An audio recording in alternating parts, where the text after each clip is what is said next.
Good afternoon. I'm Michael Sanders, and this broadcast is coming to you from the auditorium at Canterbury Woods in Pacific Grove.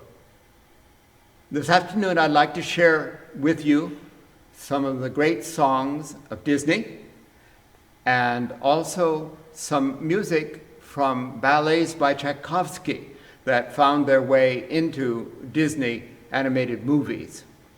Now, of course, Walt Disney was not himself a composer. He was not a performer. In fact, for that matter, he wasn't really a cartoonist or a painter or a storyteller. I read once, in fact, that he didn't know how to sign his own signature, that it had been created by an animator for him. But what Walt Disney had, the special qualities that he had, I think were two. One, he had a genius for finding people with talent and hiring them, bringing them together, and making it possible for them to work together. That was his first gift. And the second gift doesn't really have a name, but it's the gift of the common touch. The things that interested him, the things that he liked or amused him were things that not only Americans, but people all over the world enjoyed and liked. As a consequence, he had an enormous influence, not just on American popular culture, but world popular culture. And I think that influence was, on the whole, enormously positive. Well, I'm going to begin with perhaps Disney's greatest critical and financial success. You might be surprised by what that was. It's Mary Poppins. Mary Poppins was nominated for 13 Academy Awards. It won 5 of them, including Best Movie. It made a ton of money. It made enough money that Disney was able to buy a big chunk of Central Florida and build their Disney World. So, one of the great strengths of Mary Poppins was the musical score, written by 2 brothers, Richard Sherman and Robert Sherman. The tunes are so maddeningly memorable and infectious that I thought that rather than choosing a single tune, I would play a kind of medley. This is the overture to Mary Poppins.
Thank you.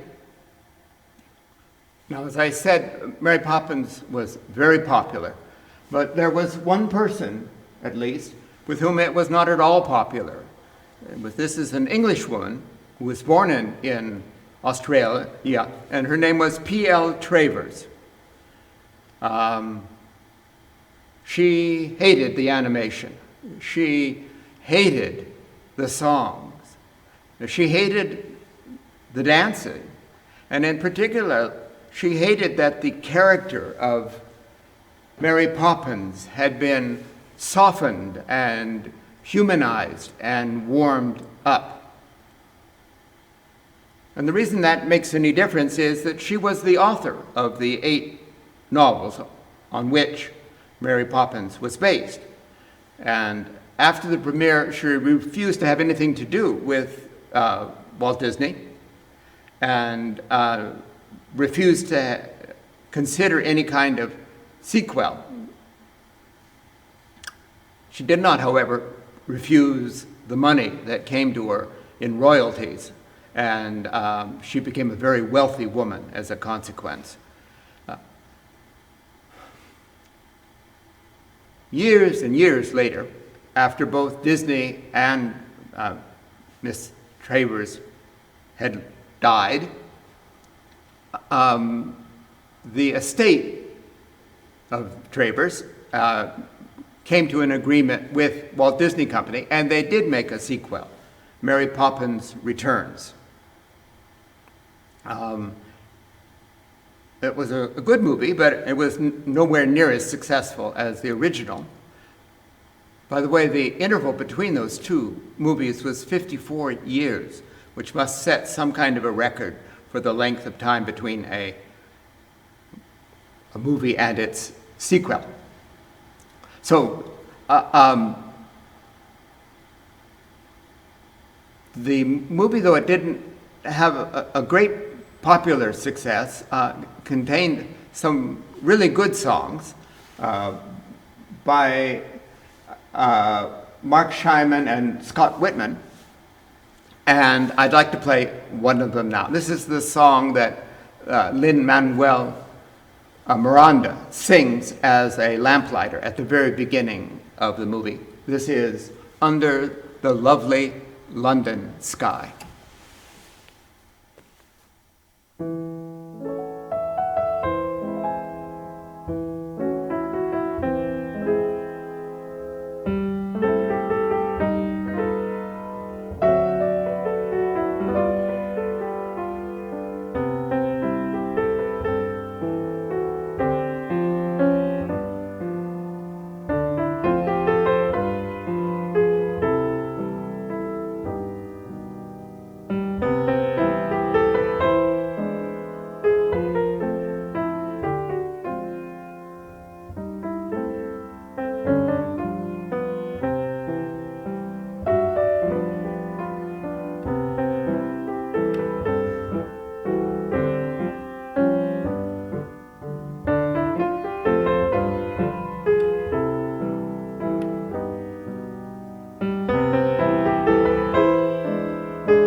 Thank you.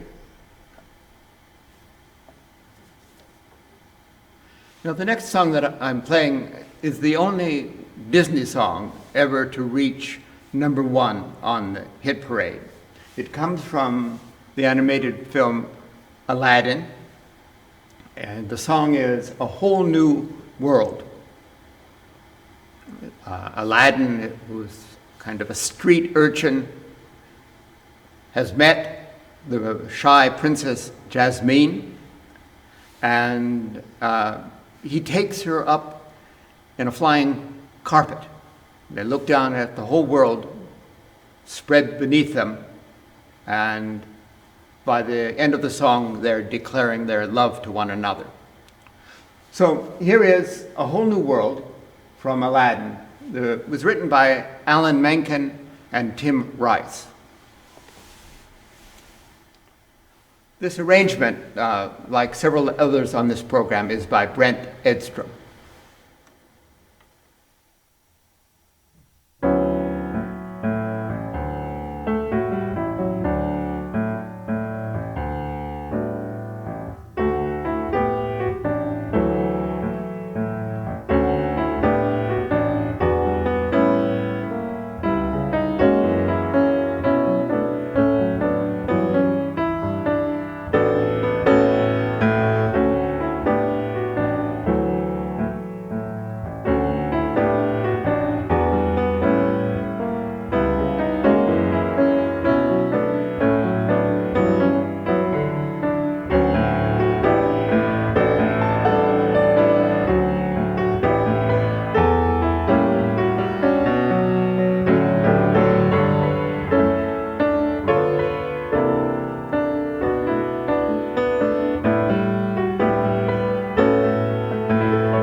Thank you. After the great success of Snow White and the Seven Dwarfs, Disney was interested in making more full-length animated movies based on fairy tales. And after some searching, he settled on Sleeping Beauty. He'd already hired some poor fellow to write the music, and the fellow had finished several of the songs for this Sleeping Beauty when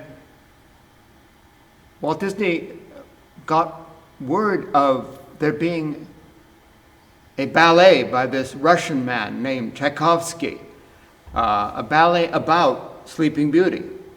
And when he heard the music, he liked that music so much, he decided that all of the music in the show should be based on Tchaikovsky's score. And in fact, that's essentially what happened. I'll play one of the movements from Tchaikovsky's first act of the ballet. It's called the Garland Dance, but everybody knows it as just the waltz from Sleeping Beauty. And in fact, Disney got two different songs from this same waltz. One that's not so well known is a song called I Wonder, which the princess sings as she wanders into a forest. And then the immortal song, Once Upon a Dream. So here is the Garland waltz, the Sleeping Beauty waltz from the ballet by Tchaikovsky.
Thank you.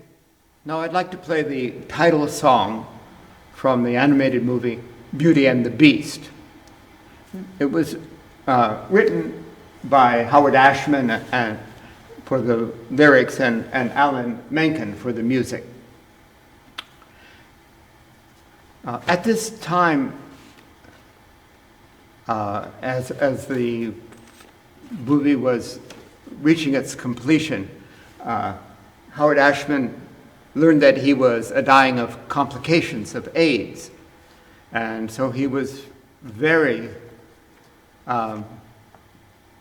eager to be able to finish the movie before his death. The plan was that this title song, Beauty and the Beast, would be sung by Mrs. Potts.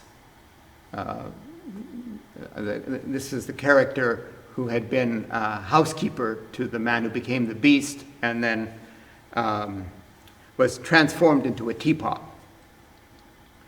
Angela Lansbury was the singer, was the actress who was hired for that part. And so it was planned that she would sing it, but she felt that the song did not suit her voice, that her voice was not the right voice for it. But Menken and Ashman prevailed on her to sing it at least once, do one take, and to sing it in any way that she wanted. So she did. They did record one take. And the story is that at the end of the recording, everybody in the studio was in tears. It was so moving. That was the only take that was ever made of her singing that. And it was released, and it ended up winning an Oscar for the best song for that year. It's a very touching song. At the end of the credits crawl for Beauty and the Beast, there's this message.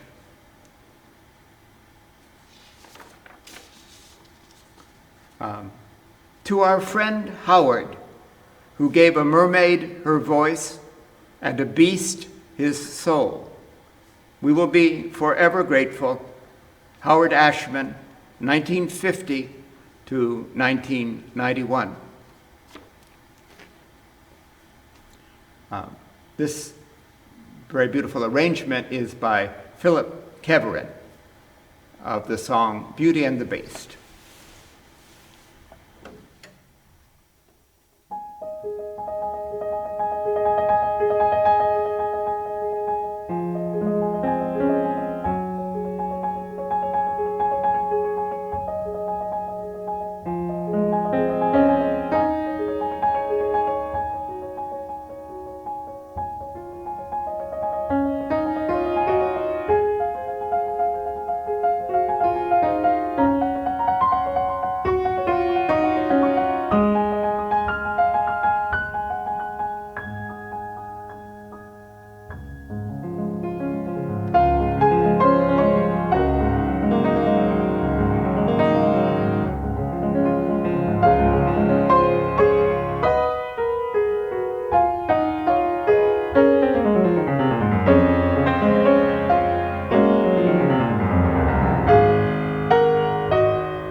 Thank you. Thank you. Now, the next song is from The Lion King. It was originally intended to be a comical song. It was to be sung by the two sidekicks of the Simba, the young Lion King. Their names are Timon and Pumbaa. But Elton John, who wrote the music, and Tim Rice, who wrote the lyrics, felt that the show really needed to have one of the great Disney love songs in it. And so in the final plan, Timon and Pumbaa sing the beginning and the end of this song, and both Simba and his love Nala have brief lines in the middle, and there's an offstage voice that sings most of the song. There's also a Zulu chorus that is not very audible in the movie version, but in the soundtrack recording, it's much more audible. An interesting side note to me was to learn that, of course, most of the Disney movies are released with their soundtracks presented in different languages, typically Spanish for sure, other European languages. This is, as far as I know, the only Disney movie that was released with all the language in Zulu. So, here is the song, Can You Feel the Love Tonight, from Lion King by Elton John and Tim Rice.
Thank you. In the 1940s, Disney made two experimental and pioneering movies that expanded the definitions of what is possible for animation. One of them was Pinocchio, and the other one was Fantasia.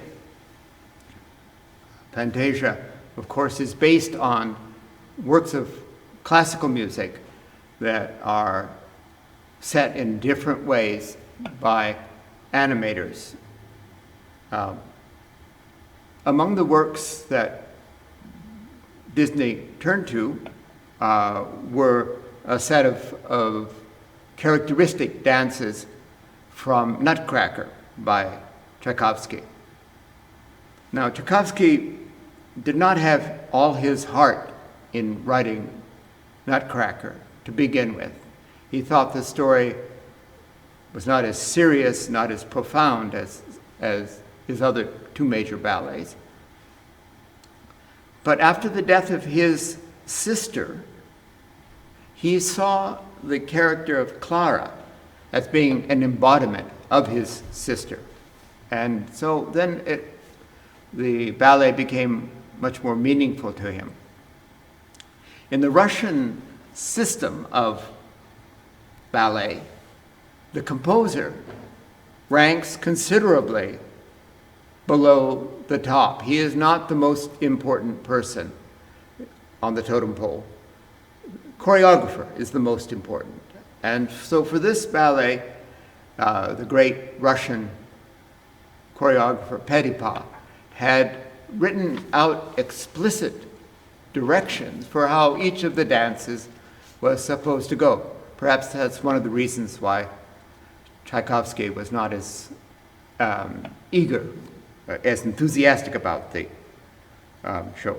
But for this, which is the dance of the Sugar Plum Fairy, Petipa had said that the music must sound as if drops of water were shooting out of fountains. But Tchaikovsky had heard in Paris a new musical invention called the celeste, which looked like a small piano but sounded like a set of bells. And it had just been invented.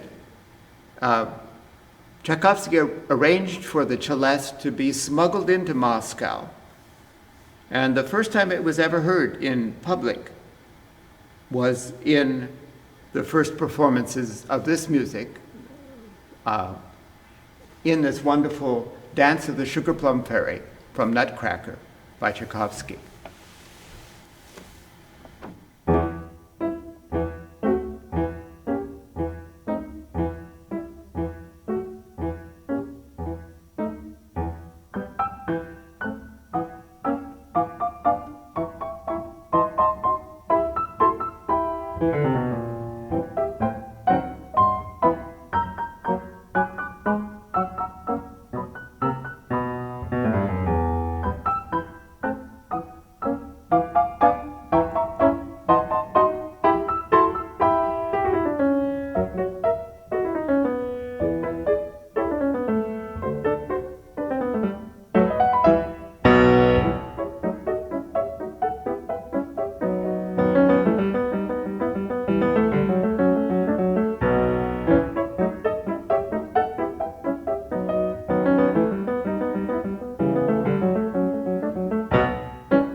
Now I'd like to play one of the songs from the Princess and the Frog. The director for this was a man named Lasseter, and he had originally asked Menken, whom we've heard from before, to write the music. But as the project proceeded, Menken was replaced with Randy Newman. Randy Newman had the two pluses of being, first of all, a jazz composer, which was appropriate to the music that they were trying to create, and also he had grown up in New Orleans, which is where the story is set. In this song, a young woman named Tiana, who works as a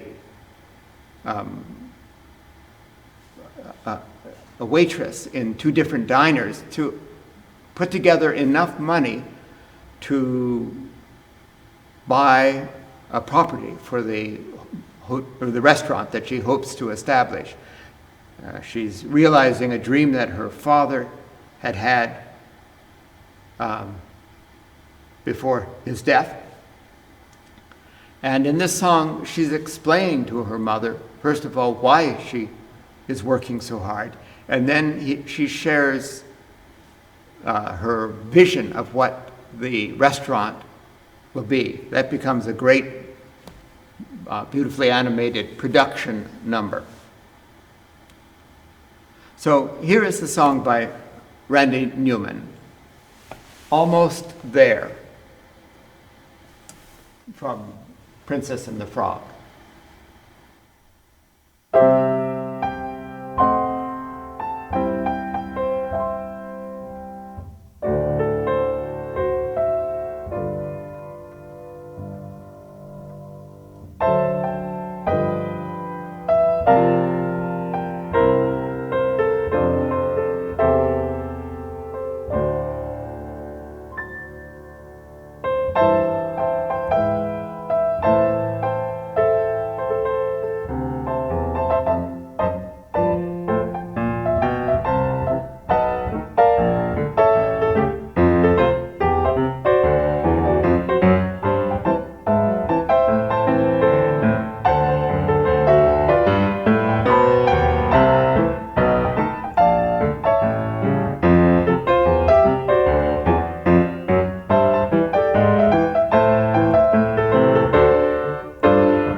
Now, when the director and producers of this new movie, Pocahontas,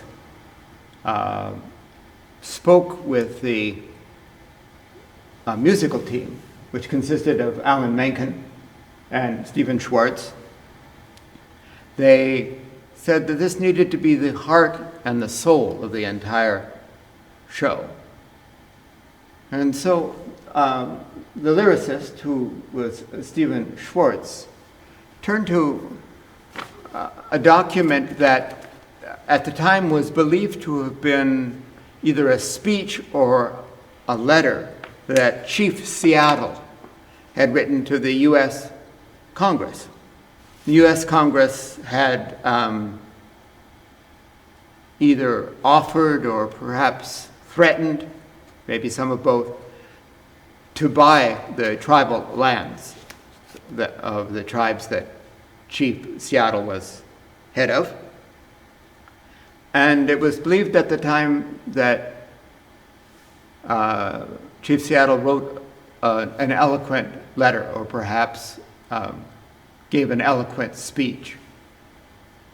Now, none of the words in this song that I'm going to play come word for word from that speech, but I think there are similarities. Anyway, I'd like to read a brief passage from that letter by Chief Seattle.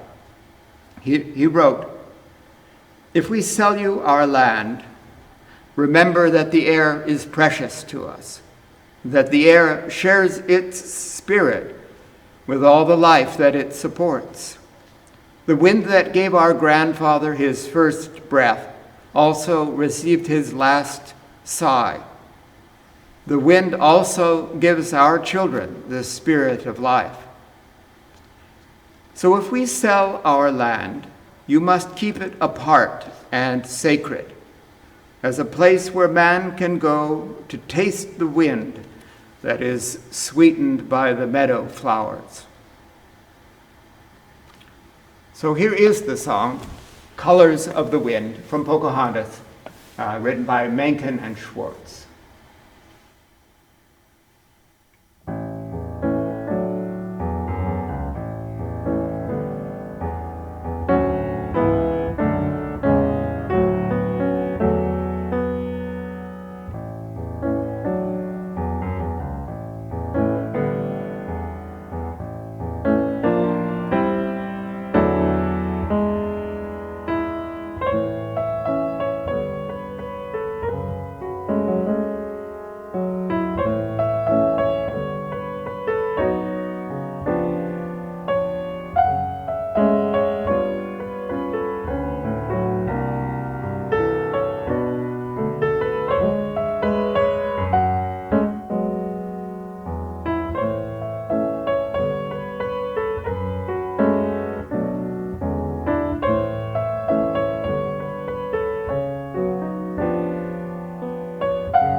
Now, after the relatively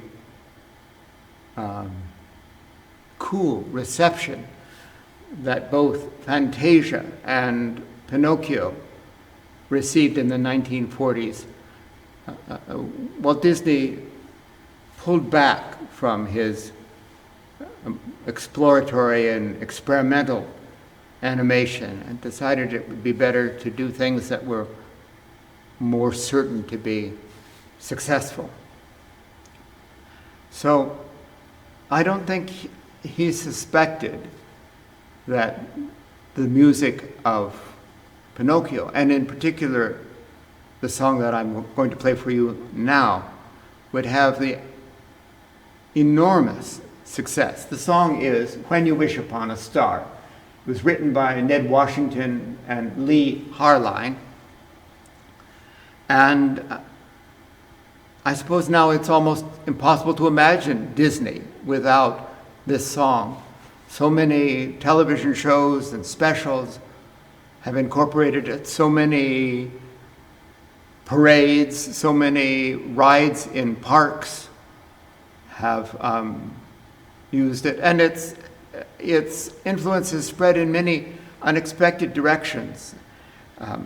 In Japan and in several countries in Scandinavia, it's sung as a Christmas song, with the star being the Christmas star.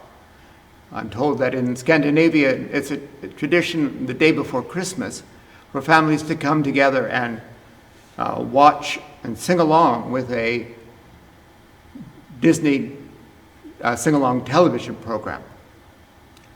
Even the first 7 notes of this song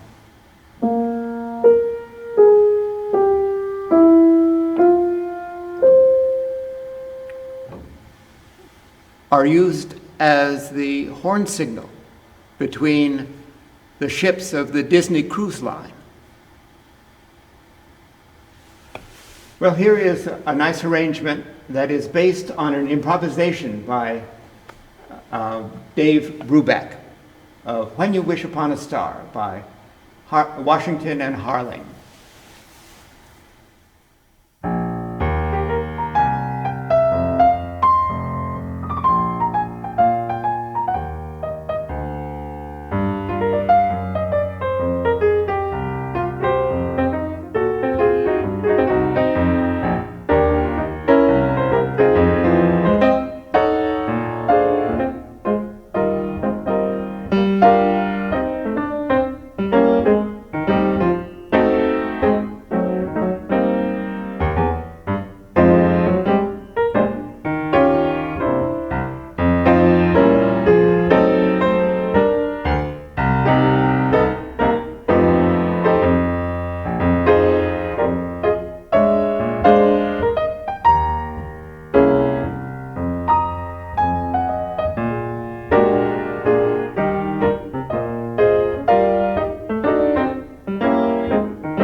Now, I'd like to thank all of you for listening. I want to thank Keith Chase for the hours that he spends in setup and recording and processing the results of his recordings. I want to thank Blanca Diaz and the other staff members who make these programs available to you on television, on our local television, and also through the YouTube channel. I'd like to play one final piece. It comes from Tchaikovsky's ballet, Sleeping Beauty. It's the end of the first act. As you know, the wicked fairy Caraboss has cast a curse on the young princess, that when she reaches the age of 16, she will prick her finger on a poisoned spindle and die.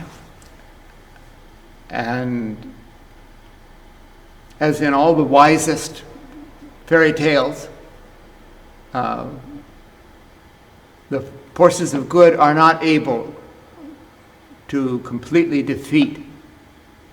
The forces of good cannot defeat evil completely. But the Lilac Fairy is able to transform that curse into another one. And now the princess will fall asleep for 100 years. And then she will be wakened by a prince's kiss. So at this point in the story, the Lilac Fairy has begun to put all of the inhabitants of the palace, the king, the queen, all the courtiers, all the serving maids, everybody, put them asleep for 100 years. And as the music swells, there's finally a crash from the gong, and now the Lilac Fairy has caused the garden to transform into a forest. And around this forest, a huge thicket of thorn bushes grows up that completely conceals the castle. And that will remain for 100 years. Well, I'm not sure that any stage production can represent that adequately. Animation can and does. I think in the theater of your own imagination, you can do it even better. So here is the end of the first act of Sleeping Beauty, one of the most magical moments, I think, in ballet. Tchaikovsky's Sleeping Beauty, end of Act 1.